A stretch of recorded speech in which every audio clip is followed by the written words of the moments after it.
জামাত সম্পর্কে বা ইসলামিক দল প্রসঙ্গে এই ব্যাপারে কিন্তু পরিষ্কার তারা যে তিন জোটের রূপরেখা সেখানে বিএনপি স্বাক্ষরকারী ছিল, আওয়ামী লীগও স্বাক্ষরকারী ছিল। সবগুলো দলের ভিতরে গণতন্ত্র নেই। গণতান্ত্রিক চর্চাটা যদি থাকতো এবং সংবিধান যদি আসলে মানে রাজনীতিতে ব্যবহার না করে সংবিধানকে যদি আসলে মানতো, তাহলে কিন্তু এই প্রসঙ্গটি আসলে আসে না। আমি রেজিমেন্টের শক্তি লাগা হচ্ছে না। আমি যদি প্রথমে আমি এম এ আজিজকে দিয়ে আলোচনা শুরু করতে চাই। প্রথমে আমরা দেখেছিলাম যে নির্বাচনের পরে এক ধরনের পলিটিক্সে প্রসঙ্গহীনতা একটা বাস্তবতা ছিল, কিন্তু সাম্প্রতিক সময় দেখতে পাচ্ছি যে আবারও অনেকগুলো প্রসঙ্গ নির্বাচনের পরে যুক্ত হয়েছে। সবশেষ যে কথাটি বলতে চাই, মির্জা ফখরুল ইসলাম আলমগীরের একটি বক্তব্য যেখানে জামাতকে নিয়ে তিনি কথা বলেছেন, সেটিকে আবার আওয়ামী লীগের সাধারণ সম্পাদক বলেছেন যে বিএনপি এখনো জামাত প্রীতি ছাড়তে পারেনি। এই প্রসঙ্গ নিয়ে আসলে আপনার কোনো মূল্যায়ন আছে কিনা বা কোনো বক্তব্য আছে কিনা, এম এ আজিজ? ধন্যবাদ আপনাকে। আসলে জামাতটা রাজনীতির দুই দলের কাছে, বড় দুই দল, বিশেষ করে আওয়ামী লীগ এবং বিএনপির কাছে জামাতটা একটা রাজনীতির অনুষঙ্গ হয়ে গেছে। জামাতকে যে যখন পারবে তখন হয় জামাত ব্যবহৃত হয় অথবা তাকে ব্যবহার করা হয়। যেমন ধরেন জামাত 20 দলে ছিল, 20 দল মানে বিএনপির নেতৃত্বাধীন দলে, সেখানে একসাথে আন্দোলন সংগ্রাম করেছে।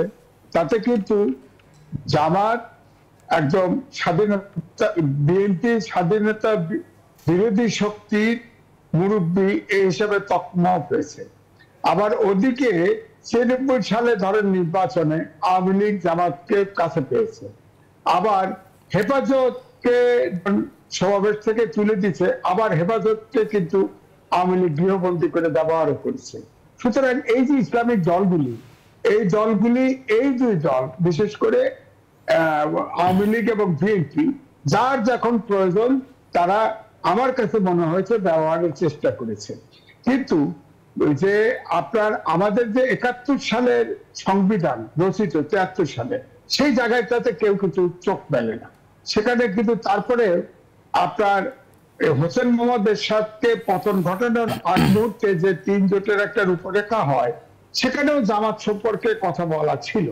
আমি কয়েকদিন আগেই সমকালে আমার লেখা বেরিয়েছে যে 3 জোটের রূপরেখাও কিন্তু হয়তো এখন প্রশ্ন আসে কে আগে মানে নাই, কে আগে পরে মানছে ইত্যাদি ইত্যাদি, কিন্তু আসলে এই 3 জোটের রূপরেখার মধ্যেও এই দুই দলের কোনো দল নাই।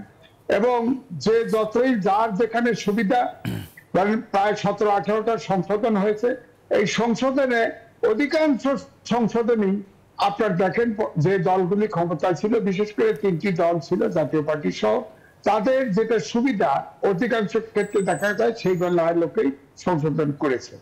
সুতরাং আমি বলবো যে এই প্রসঙ্গটা কেন আসছে, এই জামাত ইস্যুটা আসছে এখন এই মুহূর্তে আলোচনা আসছে, যেটা আপনি বলেননি, আমি আরো বাড়তি শুনেছি, সেটা হচ্ছে যে এই সরকারকে বিএনপি বা বিরোধী দল মনে করে যে এটা একটা কর্তৃত্ববাদী শাসক, এদের স্বাভাবিকভাবে কোনো একদলীয় কোনো গণতান্ত্রিক আন্দোলন করে উৎখাত করা বা পদত্যাগ করানো বা সম্ভব হবে না, কারণ আগেও প্র্যাকটিস করে দেখেছে। এই জন্য এই সরকারের অর্থাৎ পতন চায় এমন যত শক্তি আছে সব শক্তিকে একত্রিত হতে হবে। এই তো আমার বক্তব্য একটাই, জামাত সম্পর্কে বা ইসলামিক দল প্রসঙ্গে এই ব্যাপারে কিন্তু পরিষ্কার তারা যে তিন জোটের রূপরেখা, সেখানে বিএনপি স্বাক্ষরকারী ছিল, আওয়ামী লীগও স্বাক্ষরকারী ছিল। এখন প্রশ্ন হতে পারে যে প্রথম নির্বাচনে বিএনপি এটা মানে নাই, 15 বছর আওয়ামী লীগ আছে, 15 বছর মানে না, 3-4 মাসে আর 4th টার্মে যাচ্ছে, তারা সেটা ইমপ্লিমেন্ট করুক না, তারা তো কেয়ারটেকার, বাকি তো 3 জোটের তো কেয়ারটেকারের কথা ছিল, সেখান থেকেও তো ছড়ে আসছে। সুতরাং আমি বলবো যে এই বড় দুই দল না, সবগুলো দলের ভিতরে গণতন্ত্র নেই। গণতান্ত্রিক চর্চাটা যদি থাকতো এবং সংবিধান যদি আসলে মানে রাজনীতিতে ব্যবহার না করে সংবিধানকে যদি আসলে মানতো, তাহলে কিন্তু এই প্রসঙ্গটি আসলে আসে না। হতো না, কোনো রেজিমেন্টের শক্তি লাগা হতো না।